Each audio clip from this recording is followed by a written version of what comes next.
Hi yes, welcome to universal talkies. నేను మీ అప్పాజీ.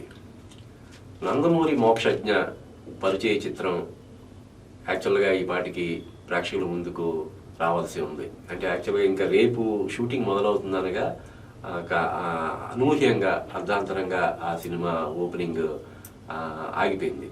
ప్రశాంత్ వర్మ దర్శకత్వంలో మోక్షజ్ఞాన్ని పరిచయం చేస్తూ ఒక సినిమా సెట్స్కి వెళ్లాల్సి ఉండగా ఆల్ ఆఫ్ సడన్ ఏం జరిగిందో ఏంటన్నది ఇప్పటికీ ఒక సస్పెన్స్ లాగా ఉంది. అంటే క్రియేటివ్గా నచ్చక ఆ సబ్జెక్ట్ కానీ మరొకటి కానీ నచ్చక విరమించుకున్నారా లేకపోతే ఏంటనేది ఇప్పటికీ కొంత సస్పెన్స్గానే ఉంది. అంటే సబ్జెక్ట్ అది ఓకే అయిన తర్వాతే కదా ఎవరైనా సెట్స్కి వెళ్ళడం కోసం అన్ని ఏర్పాట్లు చేసుకుంటారు. ముఖ్యంగా ఓపెనింగ్ కోసం. ఓపెనింగ్ అనేది జస్ట్ ఫార్మల్గా ఓపెనింగే తప్ప అదే రోజు షూటింగ్ అది మొదలైపోదు. కాబట్టి ఓపెనింగ్ అయిన తర్వాత కూడా స్క్రిప్ట్ పరంగా ఏదైనా చేంజెస్ అవి కావాలనుకుంటే చేసుకోవచ్చు. కానీ ఎందుకు ఆల్ ఆఫ్ సడన్, పైగా ఇప్పుడంటే ప్రశాంత్ వర్మ తర్వాత కాలంలో కొన్ని విమర్శలు అవి అతని మీద వచ్చాయి. చాలా మంది దగ్గర అడ్వాన్స్లు తీసుకున్నాడు, అది ఇది అని చెప్పి కొన్ని విమర్శలు వచ్చాయి. కానీ అప్పటికి ప్రశాంత్ వర్మ ఫుల్ ఫామ్లో ఉన్నాడు.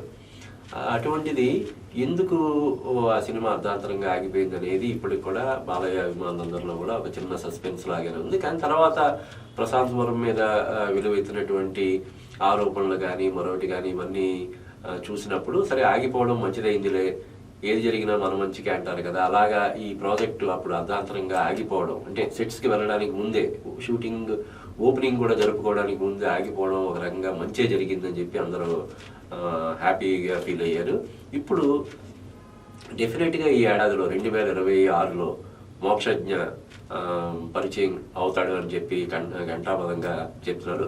అందుకు సంబంధించినటువంటి ఏర్పాట్లన్నీ కూడా చురుగ్గా జరుగుతున్నాయి అని చెప్పి అంటారు. అంటే ఎప్పటిలో బాలయ్య డ్రీమ్ ప్రాజెక్ట్ ఆదిత్య 999, అంటే ఆదిత్య 369కి సీక్వెల్గా ఆదిత్య 999 అనే సినిమా చేయాలని బాలయ్య ఎప్పటి నుంచో ఆయన దానికోసం అని చెప్పి కొంత టైం కేటాయించి స్క్రిప్ట్ వర్క్ అది చేసినారు. సింగీత శ్రీనివాసరావు గారి సారథ్యంలో చాలామంది దర్శకులు ఆ స్క్రిప్ట్ కోసం వర్క్ చేయడం, బాలయ్య ఆ స్క్రిప్ట్ పట్ల సంతృప్తి వ్యక్తం చేయడం ఇవన్నీ జరిగినాయి.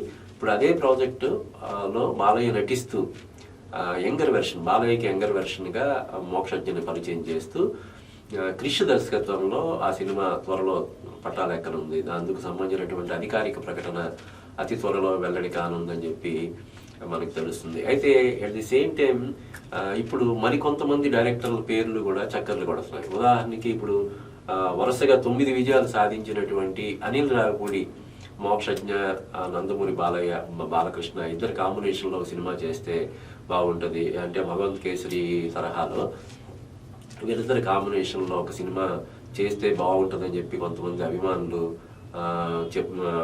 ఆశాభావం వ్యక్తం చేస్తున్నారు. అంటే ఆల్రెడీ బాలయ్యతో అనిల్ రావిపూడికి మంచి అనుబంధం ఉంది. ఆ సినిమా వాళ్ళిద్దరి కాంబినేషన్లో వచ్చినటువంటి సినిమా మంచి విజయం సాధించింది. కాబట్టి అనిల్ రావిపూడి దర్శకత్వంలో మోక్షజ్ఞ పరిచయం అయితే, అంటే ఇప్పటివరకు వరుసగా 9 విజయాలు సాధించాడు. కానీ ఎవరైనా ఒక హీరోని పరిచయం చేయడం అనేది ఎప్పుడు కూడా ఒక ప్రత్యేకంగా నిలిచిపోతుంది. ఇప్పుడు అల్లు అర్జున్ పరిచయ చిత్రం ఎవరిది అంటే కె రాఘవేంద్రరావు, మహేష్ బాబు పరిచయ చిత్రం ఎవరంటే అగైన్ కె రాఘవేంద్రరావు, అలాగా రామ్ చరణ్ పరిచయ చిత్రం పూరి జగన్నాథ్, ఇలా ఇప్పుడు బెల్లంకొండ సాయి శ్రీనివాస్ పరిచయ చిత్రం వివి వినాయక్. ఇలాగా ఒక హీరోని ఇంట్రడ్యూస్ చేయడం అనేది ఎప్పుడు కూడా ఒక కిక్ ఇచ్చే ఇది, అది చిరస్థాయిగా నిలిచిపోయే ఇది. కాబట్టి అనిల్ రావిపూడి కూడా ఈ విషయంలో దృష్టి సారించే అవకాశం ఉందని మనకు తెలుస్తుంది. యాక్చువల్గా అనిల్ రావిపూడి బాలయ్య కాంబినేషన్లో మరో సినిమా అనేది కూడా అనే వార్త కూడా ఇప్పుడు చక్కర్లు కొడుతుంది. బాలయ్య కామెడీ చేస్తే ఎలా ఉంటుంది, అంటే కామెడీని పండించడంలో అనిల్ రావిపూడి సిద్ధాస్తుడు అన్న విషయం మనందరికీ తెలుసు. దానికి బాలయ్య జత కలిస్తే ఇంకే రేంజ్లో ఉంటుంది అనే దీంట్లో వాళ్ళిద్దరి కాంబినేషన్లో ఒక సినిమా చేయడం కోసం కొన్ని నిర్మాణ సంస్థలు ప్రయత్నాలు చేస్తున్నాయి. అది కార్యరూపం దాల్చే అవకాశం ఉందని చెప్పి మనకు తెలుస్తుంది. అయితే అందులో మోక్షజ్ఞ కూడా ఉంటే ఇంకా సూపర్గా ఉంటుందని చెప్పి చాలామంది అభిప్రాయం వ్యక్తం చేస్తున్నారు. అట్ ది సేమ్ టైం అంటే క్రిష్, అనిల్ రావిపూడి తర్వాత వివి వినాయక్ పేరు కూడా వినిపిస్తుంది. వివి వినాయక్ గతంలో ఎన్ని సూపర్ హిట్లు ఇచ్చాడో మనకు తెలుసు. ఆది మొదలుకొని దిల్ కానీ చాలా పెద్ద సూపర్ డూపర్ హిట్లు ఇచ్చినటువంటి దర్శకుడు ఆయన. అయితే ఈ మధ్య కాలంలో ఖైదీ నెంబర్ 150తో కూడా మంచి హిట్ కొట్టాడు.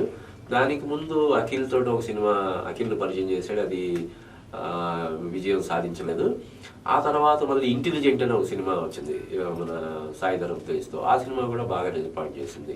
తర్వాత మళ్ళీ తను హీరోగా పరిచయం చేసినటువంటి బెల్లంకొండ సాయి శ్రీనివాస్ తోటి హిందీలో ఛత్రపతి సినిమాని, అంటే ప్రభాస్ రాజమౌళి కాంబినేషన్లో వచ్చి పెద్ద విజయం సాధించినటువంటి ఛత్రపతి సినిమాని మళ్ళీ అక్కడ హిందీలో రీమేక్ చేసి, హిందీ అంటే ఆల్రెడీ హిందీలో బెల్లంకొండ సాయి శ్రీనివాస్ కొంత మార్కెట్ ఉండడాన్ని దృష్టిలో పెట్టుకుని ఆ సినిమాని రీమేక్ చేసి ఆ సినిమాతో అతనికి అక్కడ ఉన్న మార్కెట్ సుస్థిరం చేసే ప్రయత్నం చేశారు, కానీ అది కూడా ఆశించిన స్థాయిలో మంచి ఫలితం ఇవ్వలేకపోయింది. అయితే ఇప్పుడు తర్వాత కాలంలో కొంత హెల్త్ పరమైనటువంటి ఇష్యూస్ వల్ల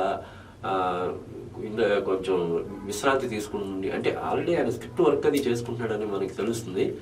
ఒక 4-5 స్క్రిప్ట్ల కోసం ఆయన వర్క్ చేసుకుంటున్నాడు. త్వరలోనే వరుసగా సినిమాలు చేసేందుకు మళ్ళీ ఆయన రంగం సిద్ధం చేసుకుంటున్నాడని తెలుస్తుంది. అందులో భాగంగా నందమూరి మోక్షజ్ఞని వివి వినాయక్ ఇంట్రడ్యూస్ చేస్తే బాగుంటుందనే ఒక ఇది కూడా మనకి ఎక్కువ వినపడుతుంది ఇప్పుడు. అంటే అప్పటికే కొన్ని సినిమాలు చేసి ఉన్నా కూడా ఎన్టీఆర్ ఆది సినిమాతోటి ఏ విధంగా అతనికి ఒక తిరుగులేని స్టార్డమ్ ఏర్పడిందో అలాగా మోక్షజ్ఞని ఒక సాలిడ్ ఎంట్రీ ఇవ్వడానికి వివి వినాయక్ అయితే బాగుంటుందనే అభిప్రాయం చాలా మంది వ్యక్తం చేస్తున్నారు.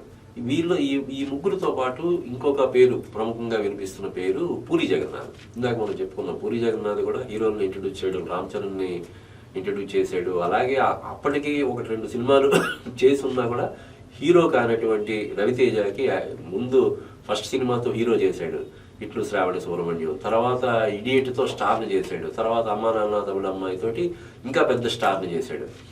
అలాగా అంత క్రెడిబిలిటీ కలిగినటువంటి పూరి జగన్నాథ్ ఈ మధ్య కాలంలో కొంత సక్సెస్ పరంగా వెనకబడి ఉన్నప్పటికీ ఇప్పుడు విజయ్ సేతుపతి, టబు, నివేదా థామస్ వీళ్ళతో వస్తున్న సినిమా మీద మంచి అంచనాలు ఉన్నాయి.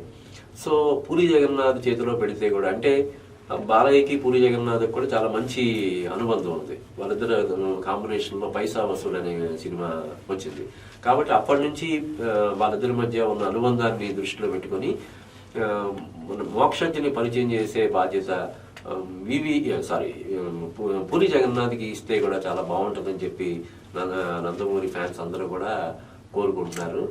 ఏదేమైనా ఇప్పటికే మోక్షజ్ఞ పరిచయం కొంచెం ఆలస్యమైందని చెప్పొచ్చు. ఎప్పటి నుంచో ఎప్పుడు అని ఫ్యాన్స్ అందరూ కూడా ఏగరగా వెయిట్ చేస్తున్నారు. కానీ ఏవో కారణాల వల్ల ప్రాజెక్ట్ అనేది మెటీరియలైజ్ అవ్వడంలో ఆలస్యం అవుతా వచ్చింది. అయితే ఇందాక చెప్పుకున్నట్టు కొన్ని సందర్భాల్లో డిలే జరగడం కూడా మంచికే. కాబట్టి ఇప్పుడు ఈ జరిగిన డిలే అంతా కూడా నటుడిగా కానీ ఒక వ్యక్తిగా కానీ అతను మోక్షజ్ఞ మరింత పరిణితి సాధించడానికి, మెచ్యూరిటీ అవ్వడానికి, మెచ్యూర్ కావడానికి బాగా హెల్ప్ అయ్యి ఉంటుంది. కాబట్టి ఇప్పుడు త్వరలో ఏదో క్రిష్ అయినా, వివి వినాయక్ అయినా, పూరి జగన్నాథ్ అయినా, ఇంకెవరైనా సరే అద్భుతంగా అతని కెరీర్ సాగేలాగా ఒక మంచి సాలిడ్ హిట్ ఇచ్చేలాగా ఉంటుందని చెప్పి మనం ఎక్స్పెక్ట్ చేయొచ్చు. అట్ ది సేమ్ టైం ఈ పేర్లతో పాటు బోయపాటి సీను పేరు కూడా వినిపిస్తుంది. బాలయ్యకి బోయపాటికి ఉన్నటువంటి అనుబంధం గురించి మనం ప్రత్యేకంగా చెప్పాల్సినటువంటి అవసరం లేదు. వాళ్ళిద్దరి కాంబినేషన్లో వచ్చిన 3 సినిమాలు సూపర్ డూపర్ హిట్ అయిపోయాయి. సింహ, లెజెండ్, అఖండ. మొన్న వచ్చినటువంటి 4వ సినిమాగా వచ్చినటువంటి అఖండ కూడా బాగా డివైడెడ్ టాక్ స్ప్రెడ్ చేయాలని ప్రయత్నం చేసినప్పటికీ కూడా ఆ సినిమా కూడా మంచి విజయాన్ని నమోదు చేసిందని చెప్పొచ్చు. కాబట్టి బోయపాటి శ్రీను చేతిలో పెట్టినా కూడా మోక్షజ్ఞకి ఒక మంచి ఎంట్రీ ఇచ్చే అవకాశం ఉంది. అయితే ఈ ఎందరో దర్శకుల్లో ఎవరు నందమూరి మోక్షజ్ఞను పరిచయం చేసే అవకాశం దక్కించుకుంటారు? అంటే ఒక సినిమాతో ఆగిపోడు కదా. ఒక సినిమా ఎంట్రీ అయిన తర్వాత డెఫినెట్గా వరుసగా ఇంక సినిమాలు చేసే అవకాశం ఉంటుంది. కాబట్టి వీళ్ళందరితో కూడా మోక్షజ్ఞ సినిమాలు చేసే అవకాశం ఉంటుంది. అంటే ముఖ్యంగా మోక్షజ్ఞ పరిచయ చిత్రంలో బాలయ్య కూడా ఉంటే బాగుంటుందని చెప్పి ఎక్కువ మంది అభిమానులు కోరుకుంటున్నారు.